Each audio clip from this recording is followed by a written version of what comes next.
What's going on, everybody? Welcome back to the channel. Welcome back. It is your boy, your host, Ozzy. Welcome back to the channel, man. Welcome to the podcast. And today, man, I want to talk to you guys about something very important. Topic of the session today is going to be about resilience and tenacity. So, as we all know in life, right, you're going to get faced with obstacles that you have to overcome, especially if you want to improve, especially if you want to get to your goals, and especially if you are trying to become greater than who you are currently. And this is ideal. Excuse me. Just finished up my last meal for the day. I had a hell of a productive day. It was fire. Got my workouts in, got my meal prep in, hit my macros. I'm feeling good. I'm feeling great. Still in a deficit, getting to it. And when you're locked in and you're trying to be, and well, you're not trying, but you're progressing to become the best version of yourself, you have to have the tenacity to keep attacking your goals. Right? You gotta want it like the air that you breathe. You gotta want it like the oxygen that flows to your lungs. You gotta want it like water on a hot day. And you gotta have that resilience when obstacles come your way. Right? In life, there's never going to be a long period of time where you're not met with some sort of resistance. And when that resistance comes, you have to have the tenacity and the resilience to resist that obstacle, that situation, that argument, that delay, that no. And a lot of times we feel like those no's are setbacks. But what I've come to find out in life, a lot of times the no's aren't setbacks. They're opportunities for growth. It may be patience. It may be the way you approach life, your perspective, the way you analyze, what you value. Right? There's a myriad of hats that these no's tend to fall under. Right? Maybe you're not making the best decisions. For a long time, I was not really good with my finances, right? I would grieve spend, I have a woe is me moment and I order a bunch of food or buy some things that I don't really need, but I kind of want. And when that situation happens, when those situations present themselves, you have to be able to tell yourself no.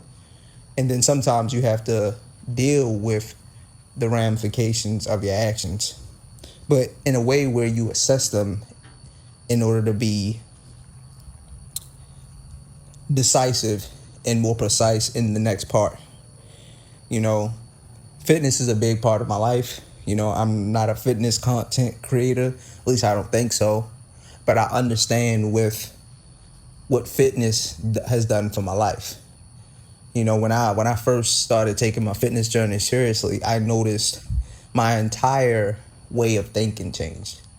Right? Now I'm very cautious on what I spend, where I'm spending it, and how much I'm spending it. Right? And this is based off of tracking my macros, making sure I'm hitting my protein, making sure I'm getting my water, my electrolytes, making sure I'm getting minimum 7 hours of sleep a day. Right? Bare minimum. Because you need this recovery time. You need that water to replenish. You need those electrolytes to replenish your body.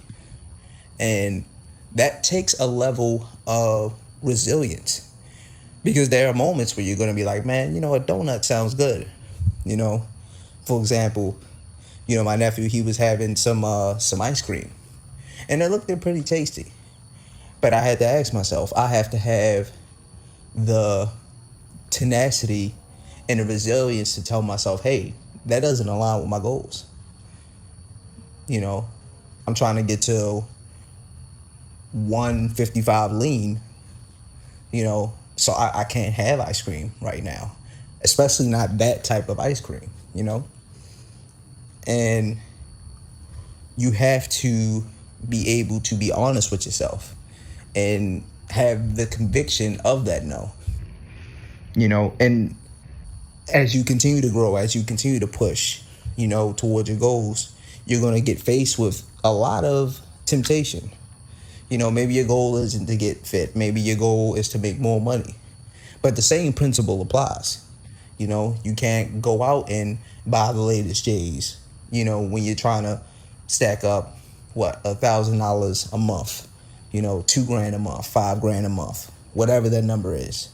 Maybe you're trying to get better with your social life. Okay, so maybe you have to tell yourself no in certain ways that will make you unpresentable to a social setting. Working on your grooming, working on, your talking skills and how to engage with certain people.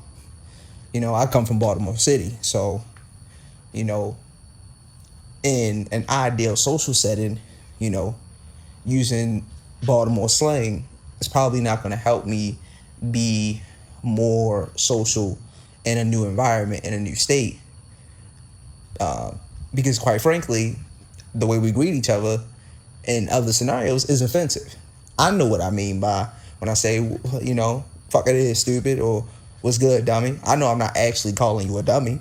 I'm not actually calling you stupid, and I'm not actually insinuating a problem, but this is the slang and terminology of where I'm from. You get what I'm saying? So only someone who knows this language and this slang would understand what I mean. But to an outsider, I'm calling them straight up stupid. So if I wanted to be a bit more social to somebody who's unfamiliar with that, that's probably not going to be the right type of verbiage that I need to use in order to communicate with this person or these people, right? So that requires a level of tenacity. That requires a level of resistance, and sometimes it's patterns, things that we're accustomed to. I'm accustomed to talking like that. So a lot of times I have to be, okay, let me check my vernacular. And I'm just, you know me, guys, I use myself as the example because I don't want to just be talking out of my ass. That's a big thing on my channel. If you're new to the channel, now but if you've been around for a long time, you understand what I mean by that. And it has its challenges, especially when you've been doing certain things for a long time. But this is where that resilience factor comes in. This is where that tenacity comes in, because you have to be able to resist and improve at the same time, right? You can't keep doing the same things. You have to be able to be like, damn, I can't do this, but I need to move forward in this direction, right? All right, I can't eat the fast food and the jelly donuts and the Krispy Kreme, or, as, one of the dudes I look up to in the fitness space at Luther Facility would say, I can't get to the Ben & Jerry's. You get what I'm saying? Shouts out to bro. But you also have to be like, okay, but I need to get to my protein. I need to be making sure that I'm hitting my right amount of fats, my right amount of carbs, And you have to be able to sustain this over a long period of time. And a lot of times we think the schedule or the timeline is a lot shorter than what it actually requires. Getting lean, it's not going to happen overnight. It's not going to happen overnight. Being consistent with the gym, being consistent with, your habits, forming new habits, reading books. All these ways and steps towards self-improvement requires you to have a level of resilience and also a level of tenacity to keep going while also fighting your former self. Because this journey of self-improvement is really a spiritual journey. Yes, there are physical aspects of it, like finances, physique, grooming. These things play a part, but they're not the real change, because the real change is on the inside. The ability to tell yourself no, the ability to continue to doing hard things that have good outcomes, even if you can't see them right now. So you got to be able to lock in and be honest with yourself, because that's a big part of it too. Being able to say, hey, I'm here, I need to get there. I know there are obstacles along the way. So I have to be honest enough with myself to, as I continue to move forward, to be able to be resistant to old forms, old habits, and temptation. That's where that resilience comes from, but also the tenacity to say, okay, while also resisting habits, places, things, and people, also having that tenacity to keep moving forward towards the right direction, to better habits, to better people, to better places, to better things. So it's a double-edged sword on the self-improvement journey, but it all comes back to your inner self, because none of this matters if the inner work doesn't change, then it's not sustainable on the outside. Reason how I know, because I got very lean one time. Super shredded, man. Super shredded. Right? I got really down. I think I got down to like 143. Right? Shredded. Shredded to the bone. Veins popping, V taper. But I didn't write down the formula. I wasn't really tracking my macros. I wasn't doing it in a very tenacious way, to the point where every single day whether I'm using AI, some sort of AI model, whether I'm writing it down, pen and paper, my fitness pal, whatever the case may be, right? So it was unsustainable, because while the inner work was happening, I wasn't tenacious enough to do the mundane things. Right? So when you're focused on the self-improvement, guys, understand that it's going to come with, you need to adopt a level of tenacity and a level of resilience and a level of honesty with yourself in order to be able to maintain and move forward in order to achieve your goals. Right? It's never going to be easy, but it is going to be simple, and it's going to come less difficult as you continue to adopt the habit, because it's going to go from trying to change the habit in order to, okay, this is normal. Just like lifting weights. You get used to lifting, let's say you start 100 pounds on the bar, right? Doing chest. After a certain amount of reps, after a certain amount of sets showing up, it's going to become normal. You would have to really superset the reps after doing it for a long, extended period of time in order to feel some resistance.